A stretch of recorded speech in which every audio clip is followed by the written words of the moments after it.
नमस्कार, बुलेटिन में आपका स्वागत है। आपके साथ मैं दीपेश बरगले। चलिए खबरों की शुरुआत करते हैं। बड़ी खबर से आपको रूबरू कराते हैं। 2 हफ्ते के लिए लॉकडाउन बढ़ा दिया गया है। 4 मई से 17 मई तक लॉकडाउन रहने वाला है।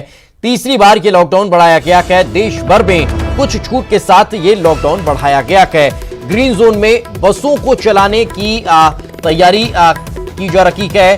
रेड जोन में किसी तरह की कोई राहत नहीं मिलेगी। गृह मंत्रालय ने यह आदेश जारी किया है। फंसे मजदूरों के लिए विशेष ट्रेन चलाएगी, ये भी आदेश जारी कर दिया गया है। तो गृह विभाग की तरफ से, गृह मंत्रालय की तरफ से ये छूट दी गई है, रियायत दी गई है, आदेश जारी किया गया है। 2 हफ्ते के लिए लॉकडाउन बढ़ाया गया है और तीसरी बार जो लॉकडाउन बढ़ाया गया उसमें कहीं कहीं कुछ रियायतें रहेंगी और कहीं कहीं जैसा अभी तक चल रहा है वैसा ही चलता रहेगा। साथ ही ये भी है कि जो मजदूर फंसे हुए हैं उन मजदूरों को अपने अपने गृह जिले पहुंचने के लिए, अपने घर पहुंचने के लिए, जो छात्र फंसे हैं, जो पर्यटक फंसे हुए हैं, जो नागरिक फंसे हुए हैं, उनके लिए कुछ व्यवस्थाएं रहेंगी। मजदूरों के लिए स्पेशल ट्रेन चलेंगी। तो ये तमाम व्यवस्थाएं कहीं ना कहीं होती दिखाई देंगी, लेकिन लॉकडाउन की अवधि जो है वो अभी बढ़ा दी गई।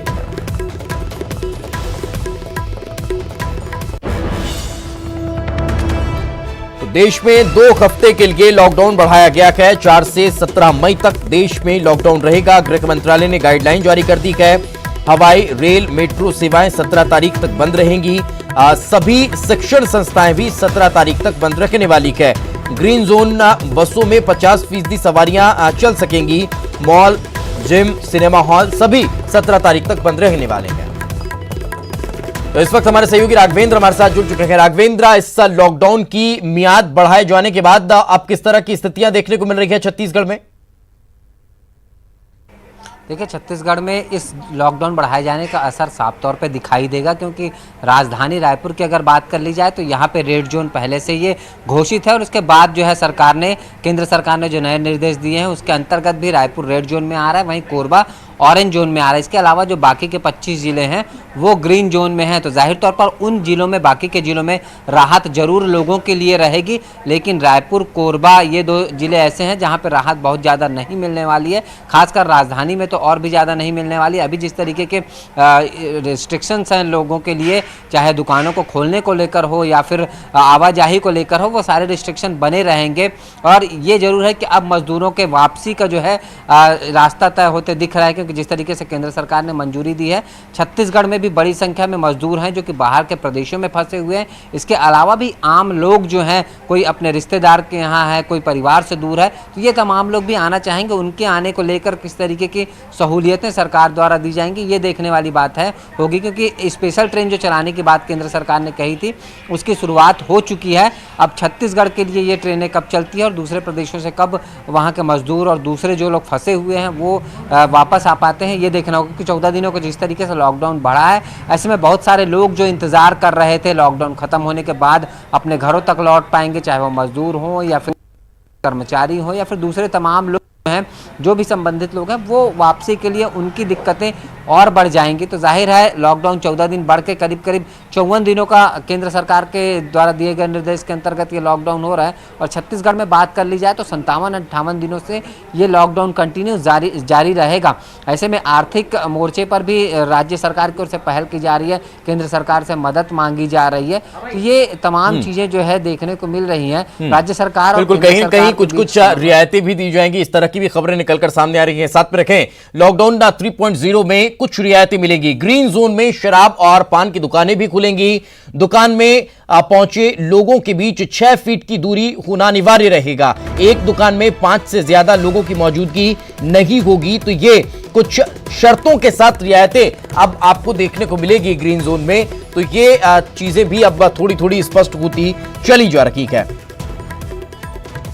बड़ी खबर इस वक्त हम आपको बता रहे हैं, लॉकडाउन जो पार्ट 3 अब 4 तारीख से शुरू होगा, उसके लिए ये कुछ रियायतें हैं, शर्तों के साथ ये रियायतें मिलेंगी। ग्रीन जोन एरिया जो रहेंगे वहां पर शराब और पान की जो दुकानें हैं वो खुल सकेंगी, लेकिन वहां पर सोशल डिस्टेंसिंग वो बहुत अनिवार्य रहेगी और 5 लोगों से ज्यादा दुकान में मौजूद नहीं रह सकते। राघवेंद्र लगातार हमारे साथ बने हुए हैं। राघवेंद्र, कुछ रियायतों पर भी अब विचार होना शुरू हो चुका है। देखिए, ग्रीन जोन में जरूर रियायतें दी जाएंगी, लेकिन लोगों को सोशल डिस्टेंसिंग, फिजिकल डिस्टेंसिंग की जो बात कही जा रही है उसका पालन करना ही पड़ेगा, क्योंकि ये बीमारी जड़ से खत्म होने वाली अभी नहीं है। जब तक वैक्सीनेशन जो है ना हो पाएगा तब तक ये बीमारी की संभावना बनी रहेगी। और अभी न केवल मई बल्कि जून, जुलाई, अगस्त तक जो है आगे के महीनों में भी ये संभावना जताई जा रही है कि ये इस बीमारी की आशंका बनी रहेगी। ऐसे में केंद्र और राज्य सरकार मिलकर ये तय करेंगे कि किस तरीके से लोगों को जागरूक करना पड़ेगा, लोगों को ये दूरी बना के रखनी पड़ेगी कि वो फिजिकल डिस्टेंसिंग का पालन करें ताकि बीमारी को दूर रखा जा सके। अभी जो रियायतें मिलेंगी भी जिन जगहों पे भी, चाहे वो ग्रीन जोन में हो, ऑरेंज जोन में हो या रेड जोन में हो, तो उसमें नियमों का पालन लोगों को करना पड़ेगा और ये समझना पड़ेगा कि अब हमको इसके अपने जो है दिनचर्या का हिस्सा बनाना पड़ेगा फिजिकल डिस्टेंसिंग को, तभी हम इस बीमारी को दूर रख सकते हैं। हालांकि जरूर मुश्किल है लोगों के लिए, इतने लंबे समय से लॉकडाउन होने से बहुत सारे लोग घरों में कैद हैं या जो बाहर निकल भी रहे हैं, तो बहुत सारी जो है एक तरीके से रिस्ट्रिक्शंस है जिसके कारण से लोग उस तरीके से नहीं निकल पा रहे हैं। लेकिन जाहिर है कि लोगों को पालन करना ही पड़ेगा, तभी इस खतरनाक बीमारी को अपने से दूर रखा जा सकता है। और केंद्र सरकार के निर्देश हो या राज्य सरकार के निर्देश हो, उन निर्देशों का पालन करते हुए आगे दिनचर्या को उस तरीके का बनाना पड़ेगा ताकि हम कोरोना जैसे गंभीर बीमारी से दूर रह सकें और अपने रूटीन के काम काज भी कर सकें और जहां तक हो सके इस बीमारी से बच सकें। जी बिल्कुल। अब चलिए, बहुत बहुत शुक्रिया इस तमाम जानकारी के लिए। तो जैसा कि हमारे सहयोगी बता रहे हैं कि कहीं कहीं कुछ रियायतें भी दी जाएंगी, साथ ही साथ शर्तें भी जो हैं वो लागू की जाएंगी और उन शर्तों को मानना बेहद अनिवार्य होगा। बहुत बहुत शुक्रिया इस तमाम जानकारी के लिए। तो आपको बता दें कि लॉकडाउन 3 अब शुरू होने जा रहा है, लेकिन छत्तीसगढ़ में कोरोना की स्थिति आखिर क्या है। रेड जोन में रायपुर का है, ऑरेंज जोन में कोरबा है। तो ये वो 2 शहर हैं जो रेड और ऑरेंज जोन की स्थिति में हैं और इन 2 शहरों में जो स्थितियां हैं वो अब कहीं धीरे धीरे सुधर रही हैं। तो वहीं जो ग्रीन जोन हैं उनकी संख्या छत्तीसगढ़ में ज़्यादा है और यही वजह है कि वहाँ पर जो स्थितियां हैं वो अब थोड़ी सी सामान्य होती दिखाई दे सकती है। हालांकि देश में 2 सप्ताह के लिए लॉकडाउन जरूर बढ़ा दिया गया है। ये लॉकडाउन बढ़ा है अब 17 मई तक के लिए, 4 तारीख से 17 तारीख तक लॉकडाउन रहेगा, लेकिन रियायतें इसमें मिल सकती हैं। गाइडलाइन अब जारी होगी, उस गाइडलाइन के हिसाब से चीज़ें बदल सकती है। 130 रेड जोन अभी हैं और वहीं अगर ग्रीन और ऑरेंज जोन की बात की जाए तो 319 ग्रीन जोन के और 200 से ज़्यादा ऑरेंज जोन के। तो आगे बढ़ते हैं, एक और खबर मिल रही है। जो 3rd लॉकडाउन शुरू होने जा रहा है उसमें सशर्त राहत मिलेगी। सभी जोन में सुबह 7 से शाम 7 बजे तक मूवमेंट बंद रहेगा, गैर जरूरी गतिविधियों के लिए मूवमेंट बंद रहेगा। तो ये एक और बड़ी खबर निकलकर सामने आ रही है। जो बताया जा रहा है वो ये बताया जा रहा है कि लॉकडाउन 3.0 में जो राहत है वो सशर्त मिलेगी। सभी जोन के जो उसमें सुबह 7 से शाम 7 बजे तक मूवमेंट बंद रहेगा, गैर जरूरी गतिविधियों के लिए ही मूवमेंट जो है वो बंद रहेगा, बाकी जो जरूरी चीजें हैं उनके लिए मूवमेंट हो सकता है। ये बड़ी खबर इस वक्त निकलकर सामने आ रही है।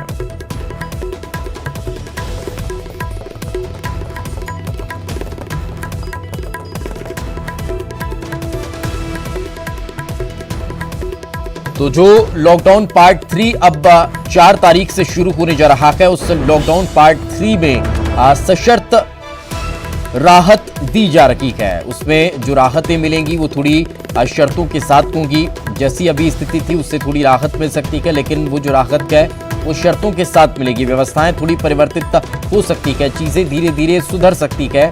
बताया ये जा रहा है कि जो जोन है उसमें सुबह 7 से शाम 7 बजे तक मूवमेंट बंद रहेगा। और इस वक्त हमारे सहयोगी शंकर आनंद हमारे साथ जुड़ चुके हैं। शंकर, क्या ताजा जानकारी, किस तरह की गाइडलाइन अभी जारी हो पाई है?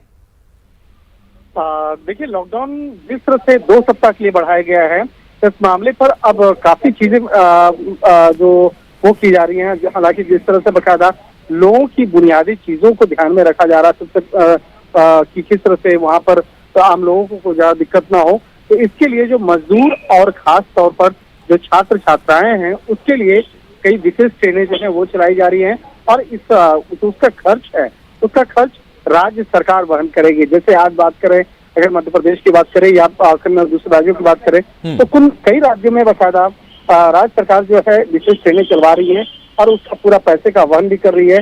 और इसके खास तौर पर इस बात का ख्याल रखा जा रहा है कि राज्य में किसी भी तरह का कोई भी सामान कि उसकी कमी ना हो सके, और खास तौर पर जो खान पान का सामान है, सब्जियां हैं और इसके साथ साथ जो अन्य पदार्थ हैं वो कमी ना हो, इसके लिए एक विशेष गाइडलाइन जारी किया गया है। फिलहाल आज जिस तरह से एक बड़ा फैसला लिया गया है, लॉकडाउन 2 सप्ताह के लिए और आगे बढ़ाया गया है, और 2 सप्ताह आगे बढ़ाने के बाद इस मामले पर ये देखा जाएगा कि अगर जो नंबर ऑफ केसेस जो है उसमें अगर कमी आती है तब तो उसके बाद कई इलाकों में छूट दिया जाएगा। लेकिन अगर छूट नहीं दी, अगर उसमें कुछ कमी नहीं आती है तो निश्चित तौर पर फिर आगे भी कड़ा फैसला लिया जा सकता है। जी बिल्कुल, चलिए बहुत बहुत शुक्रिया शंकर इस तमाम जानकारी के लिए। आगे बढ़ते हैं, दूसरे प्रदेशों में लोगों के फंसे होने के मामले में अब छत्तीसगढ़ ने भी पहल करना शुरू कर दिया है। सचिव स्तर के अधिकारियों को जिम्मेदारी सौंपी गई है। सामान्य प्रशासन विभाग के सचिव ने आदेश जारी किया है और 6 IAS अधिकारियों को जिम्मा सौंपा गया है। मजदूरों, पर्यटकों, बच्चों को लाने की जिम्मेदारी इन अधिकारियों के कंधों पर होगी और ये 6 IAS अधिकारी हैं जो अपने प्रदेश के जो मजदूर हैं या फिर पर्यटक हैं या दर्शनार्थी हैं या छात्र हैं, वो अगर कहीं अन्यत्र स्थानों पर फंसे हैं तो उन्हें लाने की व्यवस्था अब इन अधिकारियों की होगी।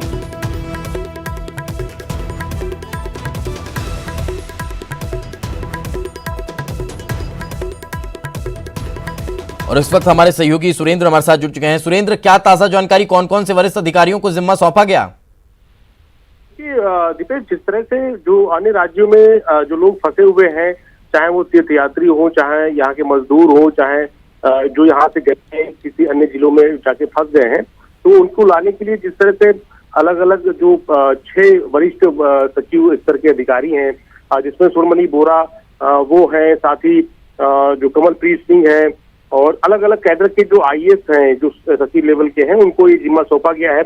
सभी को कोऑर्डिनेशन का, रहने का, खाने का, ट्रांसपोर्टिंग का, जिस तरह से कमलप्रीत सिंह जो सचिव हैं परिवहन विभाग के, उनको दिया गया है। तो अलग अलग रहने का, खाने का, इस तरह की सब सारी व्यवस्थाएं करने के लिए अलग अलग अधिकारियों को नंबर और उनको कहाँ उनको रखा जाएगा, कहाँ उनको ठहराया जाएगा, लोगों को जब लाया जाए, क्योंकि जो लोग बाहर से आएंगे उनको क्वारंटाइन करना पड़ेगा 14 दिन। तो इस तरह सारी व्यवस्थाएं करने के लिए सामान्य प्रशासन विभाग ने ये आदेश जारी कर दिए हैं कि जो 6 वरिष्ठ जो सचिव स्तर के अधिकारी हैं, उनको IAS अधिकारी हैं, उनको ये जिम्मेदारी सौंपी गई है कि उनको किस तरह से लाना है, किस तरह ठहराना है, क्या आगे। बिल्कुल, यानी कि जो व्यवस्थाएं हैं वो पूरी इन अधिकारियों के जिम्मे को कि उन्हें ही लाने की व्यवस्था दी गई है, उन्हें ही तमाम तरह की आप जो जानकारियां हैं वो उन तक पहुंचे और तमाम व्यवस्था सुचारू रूप से हो सके, ये जिम्मा सौंपा गया। बहुत बहुत शुक्रिया इस तमाम जानकारी के लिए। और चलिए एक छोटे से ब्रेक के लिए रुकेंगे, ब्रेक के बाद जल्द हाजिर होंगे। तो ब्रेक के बाद एक बार फिर आपका स्वागत है। लॉकडाउन ना पार्ट 3 में लोगों को सशर्त राहत मिलेगी। अगर राहत मिलेगी भी तो उसके लिए कई तरह की शर्तें होंगी, उनका आपको पालन करना होगा। सभी जोन में शाम 7 बजे से सुबह 7 बजे तक मूवमेंट बंद रहेगा। गैर जरूरी गतिविधियों के लिए मूवमेंट बंद रहने वाला है, यह जानकारी निकलकर सामने आ रही है। तो ये बड़ी खबर इस वक्त हम आपको बता रखेंगे। सभी जोन, चाहे वो रेड जोन को, ग्रीन जोन को या फिर ऑरेंज जोन को, वहां पर जो राहत है वो आपको मिलेगी, मगर शर्तों के साथ मिलेगी। उसमें कई तरह की शर्तें रहेंगी, कई तरह की चीजें उसमें कहीं ना कहीं इन्वॉल्व रहने वाली है। बड़ी खबर इस वक्त हम आपको बता रखेंगे। सभी जोन में शाम 7 बजे से सुबह 7 बजे तक मूवमेंट बंद रहने वाला है। गैर जरूरी गतिविधियों के लिए ये मूवमेंट बंद रहेगा। जरूरी गतिविधियां अगर आपको रखी है तो फिर उनके लिए कुछ अलग नियम रखने वाले हैं, मगर गैर जरूरी गतिविधियां जो है उनके लिए टोटल मूवमेंट वो है बंद रहने वाला है।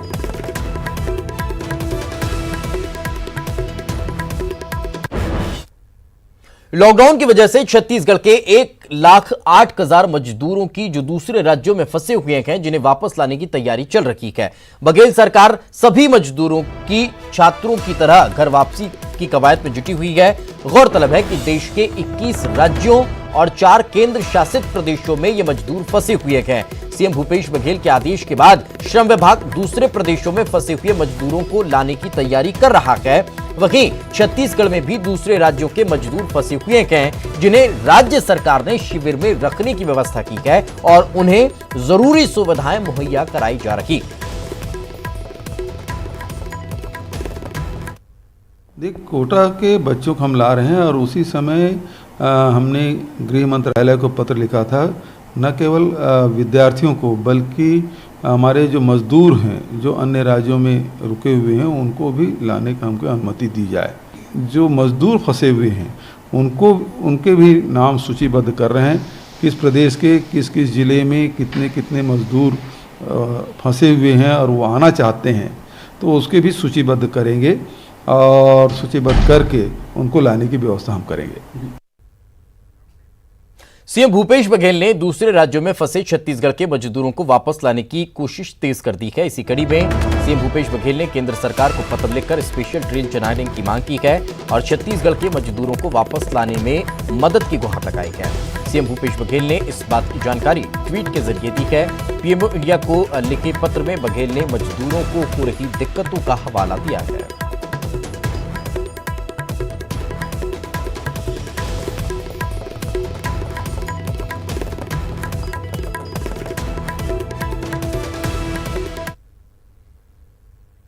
सीएम भूपेश बघेल के बाद स्वास्थ्य मंत्री टीएस सिंहदेव ने भी छत्तीसगढ़ के मजदूरों के घर वापसी की केंद्र से गुहार लगाई है। उन्होंने भी केंद्र सरकार से विशेष ट्रेन चलाने की मांग की है। इसके अलावा कोरोना ग्रीन जोन घोषित करने के केंद्र सरकार के फैसले पर सवाल उठाए हैं और कहा है कि इससे भगदड़ की स्थिति पैदा हो जाएगी और कोरोना संक्रमण का खतरा बढ़ जाएगा।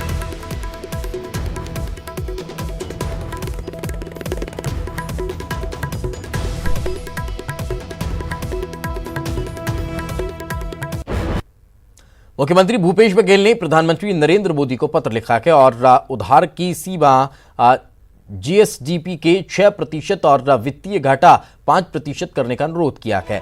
सीएम ने लॉकडाउन से राज्य को हो रही वित्तीय कठिनाइयों का हवाला देते हुए मदद मांगी है।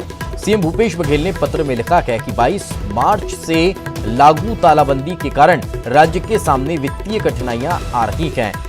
संपूर्ण तालाबंदी के चलते समाज के आर्थिक रूप से कमजोर वर्ग को सबसे ज्यादा प्रभावित ये कहीं ना कहीं लॉकडाउन और लाकबंदी कर रही है।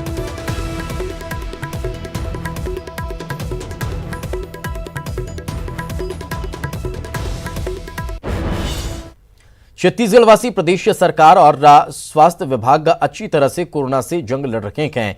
यह की वजह है कि राज्य में 40 पॉजिटिव मरीजों में से 36 ठीक होकर घर चले गए हैं, जबकि 4 पीड़ितों का इलाज चल रहा है।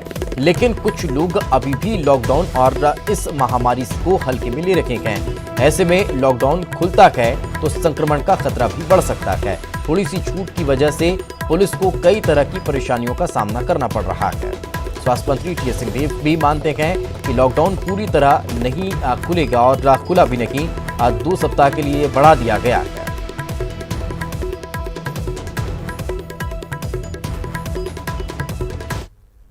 दुकानों की खुलने की संख्या बढ़ी है। अलग अलग श्रेणी में हमने और दुकानों को खोलने की जो अनुमति दी है उसके कारण थोड़ा सा शहर में की भीड़ में इजाफा हुआ है और सोशल डिस्टेंसिंग के पालन कराने में पुलिस को व्यवहारिक परेशानियों का सामना करना पड़ रहा है और जो लोग गैर जरूरी कारणों से बाहर निकल रहे हैं उनके विरुद्ध वैधानिक कार्रवाई भी की जा रही है। लॉकडाउन को शिथिल करने के समय में बड़ी मात्रा में सभी राज्यों में बाहर फंसे हुए मजदूर वापस आएंगे और वही एहतियात हाथ धोने से लेकर मास्क पहनना, शारीरिक दूरी बनाना जो कम से कम 6 फीट की होनी चाहिए, कम से कम 6 फीट की दूरी रखनी चाहिए और गले नहीं मिलना, हाथ नहीं मिलाना, प्रणाम करना, पाँव छूना भी हो तो थोड़ा दूर से सांकेतिक रूप में छू लें। एक दूसरे से जितना कम करीब आए, बाहर भी जाएं तो ग्रुप में ना जाएं, बड़े ग्रुप में।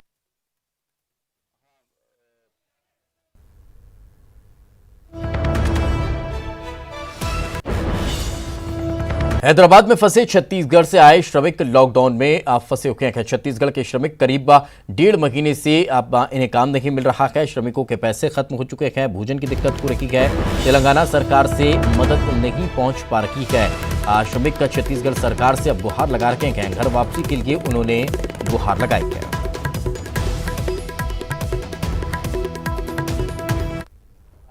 मैं योगेंद्र कुमार साहू सालेटोला छत्तीसगढ़ का रहने वाला हूँ और हम यहाँ हैदराबाद में लॉकडाउन में फंस गए हैं। 1.5 महीने से काम नहीं कर रहे हैं, तो हम कल घर जाने के लिए निकले थे हम यहाँ सुचित्रा में हैं, सुचित्रा से हम 6 आदमी निकले थे और हमारा एलबी नगर में 24 आदमी और थे, साथ में जाने के लिए निकले थे।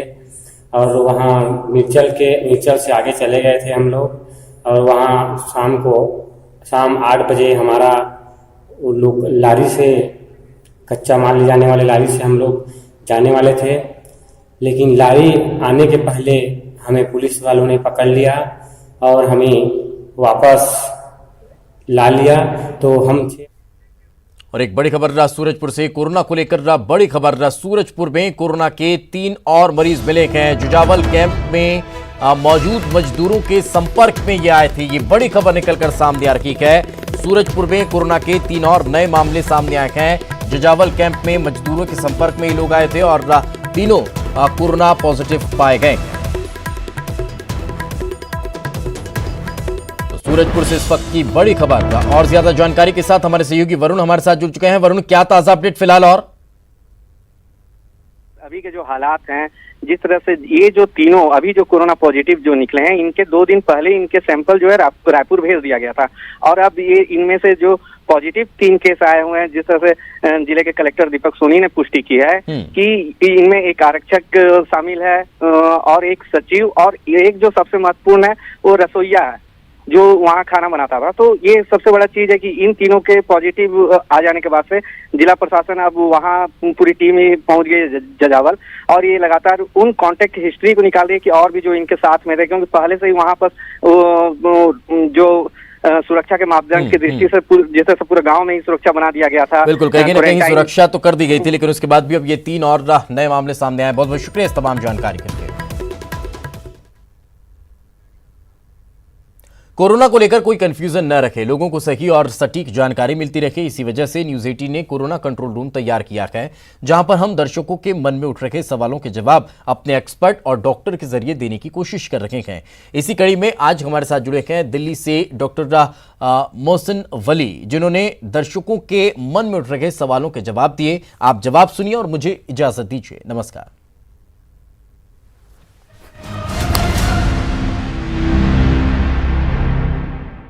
मैं प्रीति अखौरी प्रयागराज से बोल रही हूँ। मेरा सवाल ये है कि कई हॉस्पिटल में कोरोना के मरीज हैं, यदि ऐसे में किसी और बीमारी के वजह से हॉस्पिटल जाना पड़े तो मरीज और उसका अटेंडेंट क्या सावधानी रखे? हाँ, मेरा नाम राहुल है, मैं नागपुर महाराष्ट्र से हूँ। मेरा सवाल ये है कि कई हॉस्पिटल में कोरोना के बहुत मरीज है, तो ऐसे में हमें क्या सावधानियाँ बरतनी चाहिए? डॉक्टर साहब नमस्ते, मैं उड़ीसा भुवनेश्वर से चिंटू बोल रहा हूँ। मेरा क्वेश्चन ये था कि हॉस्पिटल में किन किन बातों का ध्यान रखना चाहिए? नहीं, देखिए, हॉस्पिटल में जहाँ जहाँ कोरोना के मरीज हैं उनको अलग वार्ड्स में रखा गया है और उनको कोविड वार्ड बना दिया गया है। वहाँ पे जनरल पेशेंट का आवाजाही बिल्कुल नहीं होगी, और जो डॉक्टर, नर्सें और वार्ड बॉय उन पेशेंट्स को देख रहे हैं उनकी ड्यूटी जनरल वार्ड में नहीं लगाई जाएगी। तो जो जनरल ओपीडी हैं और कोरोना के ओपीडी हैं उनको भी अलग रखा गया है। तो हमारे लोगों में बहुत से लोग अस्पताल इसलिए भी नहीं जा रहे हैं कि वो डर रहे हैं कि हम अस्पताल जाएंगे तो कोरोना संक्रमण हो जाएगा। ऐसा बिल्कुल नहीं है। आप मास्क लगा के रहें। कोरोना के मरीज आइसोलेटेड हैं, उनसे आपको कोरोना ऐसे नहीं लगेगा जब आप एहतियात करेंगे, डिस्टेंस मेंटेन करेंगे, अच्छा खाना खाएंगे, अपनी इम्यूनिटी को अच्छा रखेंगे। और अगर किसी स्टेज पे ये ज़रूरत पड़ेगी, हम इस बात पे भी विचार कर रहे हैं, किसी स्टेज पे ज़रूरत पड़ेगी तो हम और ज़्यादा हाइड्रोक्सीक्लोरोक्विन का प्रयोग समाज में भी करेंगे। उसकी सेफ्टी का इस्टेब्लिश कर रहे हैं और हमारे पास हर चीज़ का इलाज है। अभी आज जो तो चंडीगढ़ में एक नया टीका भी जो है वो अभी उस पर भी तजर्बा किया गया है। बहुत हमारे पास बहुत इलाज है और हम इस मामले में भी, इस पद्धति में भी पूरी दुनिया से आगे चल रहे हैं।